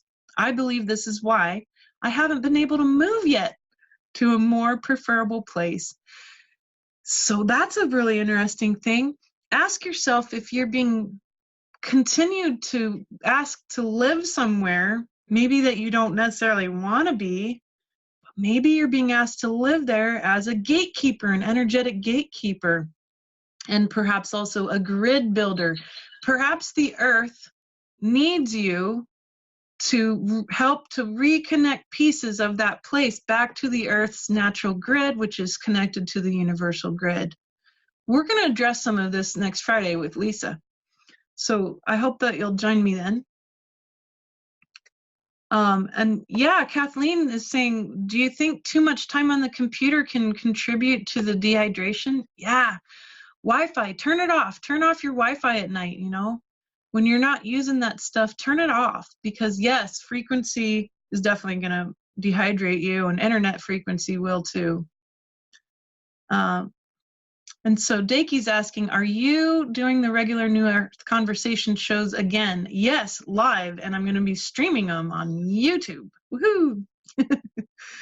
Yeah, so for me, I want to show people naturally how these energy mergers work. And I realized, because I'd taken a break from my show, and I realized, oh my goodness, this is exactly what we need. Because, for example, like Lisa and I, we're going to get together, but we're not co-creating something we're dependent on. We're birthing something new that will be nurtured by us all when we get together. So we want to show how that looks energetically, how it feels. But everything that I do is like that. So getting together today, right now, being able to hold a beautiful field that merges together. It creates something new. It births a new energy, a new community that we can nurture. And how do we nurture it? By continuing to connect and also nurturing it within ourselves. So you get to be your own gatekeeper for your own energy too. What knowledge, wisdom, people, places, and things are you going to open yourself up to and open up for others? Because your story and your experience is precious and valuable, and we all need that. We need you. Good. Okay. And then, yeah, so then we actually, Daki's pointing out, yeah, it can be really important to say to people, you're leaking energy and it's draining me. So maybe if our partner or our friend that we're close to, our family member is having issues and they don't feel connected to the source field, it's going to pull on your field because they're in a hole and it doesn't feel like there's enough light down there, right? And so it'll pull on you, and you can point it out to them gently and say, hey, you're leaking energy. Maybe I can help you out. You know, where's your big anxiety points right now? What's really making it hard for you the most at the moment? And then we can do the best we can as good friends to help people look at that more carefully, maybe switch their mindset, give them processing tools. Lots we can do for the people around us without necessarily needing to talk about the esoteric, because not everybody's ready for it. But certainly everyone can understand how they might be leaking energy and being in a trauma situation that they need to heal, right? So that's everybody on the planet. Those tools are useful for everyone. Good. And normally I don't really like a one-size-fits-all piece, but in general, dealing with trauma is always number one on the human plate, isn't it? Good. And so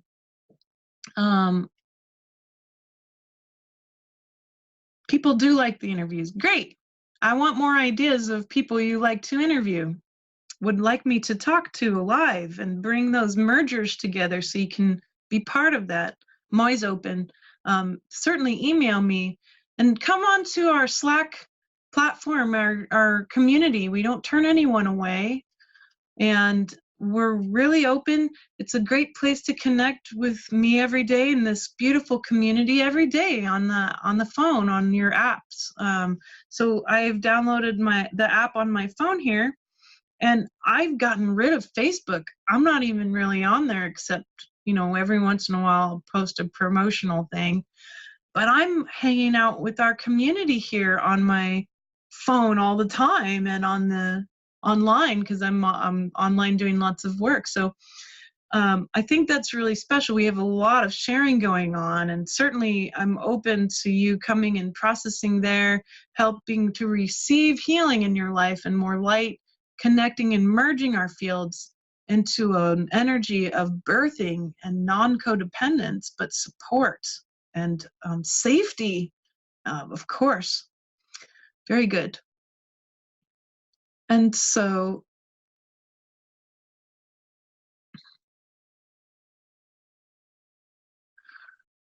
yeah, so Andrea is getting pulled to go help out with a family member, and notice that right now, especially with the energies ramping up, certain people in our lives will pop out as needing help. Right now, my brother's needing some extra support. So all of his siblings, myself included, I'm the oldest of 7, and he's number 2. And we're all band together to support him. We've set aside our differences to make sure we get to have a unified front and lift him up out of his funk.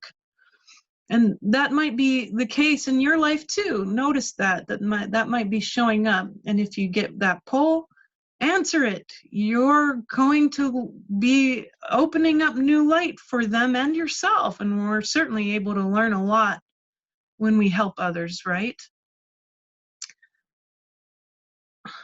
Very good. And so Great discussion on leaking energy and codependency, how we don't consciously mean to do this with others or ourselves. But there's nothing to be ashamed of. And we just need to be conscious about compassion for ourselves too, right? Good. And so another last question here. Yeah, I'm really excited. All these gatekeepers showing up. Very good. And so then there's this question, are you still advocating prepping for 3 months? Some of you might remember that in December I did a call that was a little weird because it was totally different than the things I normally talk about. You got to see a bit of a different side of me. But I was preparing for the global shift. And I was advocating that we all need to prepare, right? But it was interesting because I was taking my father's presentation, which is actually very military based, right? He's a military man. And I took his preparation presentation and then I tried to give the same presentation, right? But it was awkward because I was juggling both the military standpoint, that viewpoint, right? And then the trauma, the trauma of all the crumbling that's going on around us, right? And the fear that we're not going to be taken care of. And so I actually just had a talk with my dad because I had been thinking about it for months now, that I had promised to make sure to do an interview with him, to have him come and answer questions. And he's asked me about it a few times and it wasn't the right time yet. And so I just had a talk with him a few days ago and he said, are you ready yet? And I said, yeah, now I am. I'm ready. I think it's energetically the right time again. And I said, Dad, we want to be really gentle. We need to have a different approach to being able to help people feel prepared for any changes without worrying about the future. And he agreed. And so I'm going to be doing something special where I'll email everyone my father's biography, just a short one about who he is and what his expertise is, so you can ask him honed questions, because he's not from our realm, but he's got a lot of valuable experience for us in this spiritual realm. And he likes my work, especially because I try to have a practical grounding of all of this esoteric into the 3D. And so he wants to help with that. And it's been interesting too, because his mindset has shifted since that presentation in December, guys. I mean, he's learned a lot since then. So he's got more to share that's new and fresh and different from what we talked about originally, even especially about the nuclear piece, which is concerning to everyone. So I wanted to share that with you because that question came through. And so obviously it was meant to be shared. Very good. Good. Well, I think we're coming to a close here. And so I wanted to go over a little time because I missed you because my internet popped out. But let's go ahead and we'll do another heart command meditation. And we're going to shift, right? So Daki's asking, what do we add if we release codependence? Interdependence. Yeah, that's a nice one. Let's add that one. And then Suzanne, yes, if you have any ideas about who you'd like to see me interview, email me at elizabeth@seerandscientist.com. I would really love to have that advice. Thank you. And it's really great. I'm so glad to see these gatekeepers connecting. I hope that you'll be able to keep connecting. Very good. So let's do a bit of a heart clearing together, the heart command together, and we're going to shift some things out and we're going to bring in some new things. And we're going to focus in. Oh, thank you, Suzanne. We're going to focus in a little bit on shifting out codependence, right? Or leaking energy, any umbilicals, etc. All right, so come down into the heart with me here. And we'll say, dear heart, please lift any dark or dense energies, especially any umbilicals, blocks, or leakages, any codependencies from myself or others, and anything keeping my energy from fully connecting to endless love from source, up, down, or out of my whole body and field now. And take a big deep breath.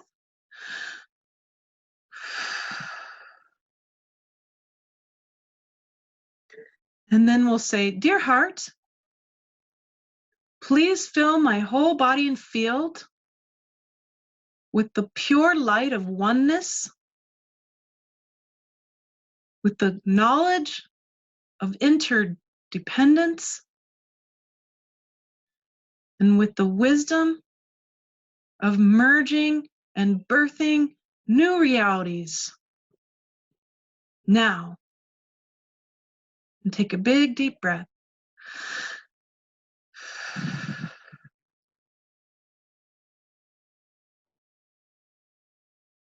Let's activate some gatekeeping, yeah? So we'll say, dear heart, I welcome all gatekeepers from the material realms and all the higher realms of light into my life. And I also ask that any gatekeeping that I can do, that I can be made aware of it fully now. And take a big deep breath.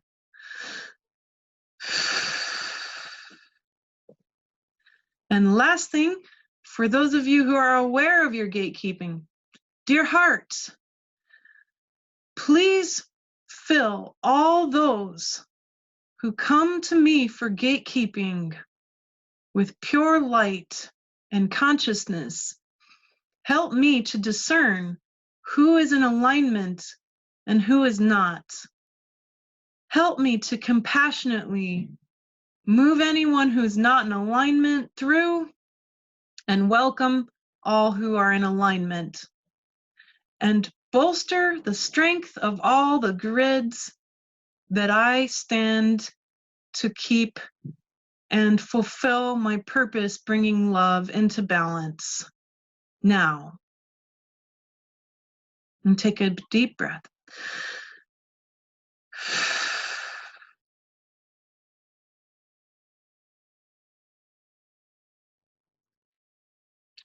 Wow, I just had a lot of really beautiful light come pouring in. I hope you did too, because that was really neat. Good qualities of light, my friends. I love you so much. Thank you for being with me today. And we'll talk soon. Namaste.